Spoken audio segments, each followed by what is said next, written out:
Welcome guys to another SAO Rises to video, and today we'll be looking at a different video. Essentially today I'll be talking about regarding a topic that may be a bit controversial in regards to the game. Now essentially the game currently doesn't have any events going on at the moment, which could be very good. At the moment we are lacking end game content for us to do, and essentially we are lacking a lot of it.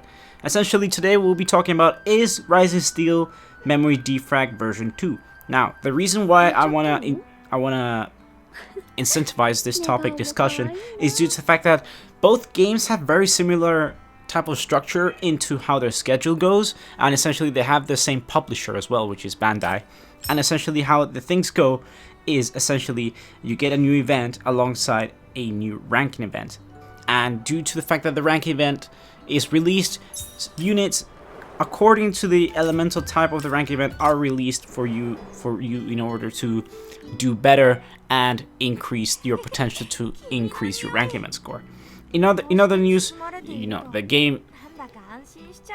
game essentially is different, as it has a very different plane of gameplay and also layout and also UI, but it does have gimmicks of the same Memory Defrag IP.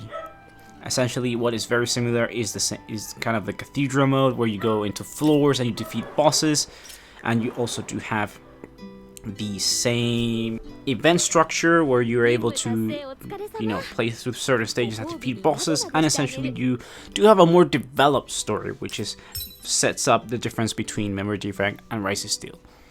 In regards to the fact, we also do have the party system, which essentially you have a party of 6, and throughout the party of 6 you're able to play the rank event and do well on those. However, you do need the latest units to perform well. Older units that are fire do help you out, but do not give you that edge or advantage for you to do very good damage output. In terms of leveling up system, it is the same as Memory Defrag. You use potions, and also you use the limit breaking crystals for you to get your character to level 100. Weapons is essentially the same thing, structure, and also the cathedral area in that system is also the same for armor and exchange sword. I believe if Bandai wasn't the publisher of the game and WFS was the publisher of the game, we will be seeing a much more varied release schedule of units, and also a much more varied amount of releases in terms of events and ranking events, which are a bit more spread out. The only thing that we really do need in this game is endgame content. As of now, the only endgame content available is farming accessories, and I'm not gonna lie, it is not the most pleasant grind that you want to do in this game. Plus, you do waste a lot of resources that may or may not benefit you in the long run, as you do need kind of good RNG to get the skills you need for that specific farming accessory, which has a very low drop rate chance of you getting, thus resulting in using a lot of your resources for such a long grind. Besides that, this game currently is a side game, and I'm not gonna lie guys, currently in that period of times, I do recommend you guys playing other games, such as other gacha games that you may want to play, or you could also go and play console or PC games, which take up your time grinding those as well. But anyways guys, let me know in the comments below what you guys think. I personally do believe that some of the Memory Defrag has been implemented into this game, and power creep is inevitable to come in the later months or years to come in this game.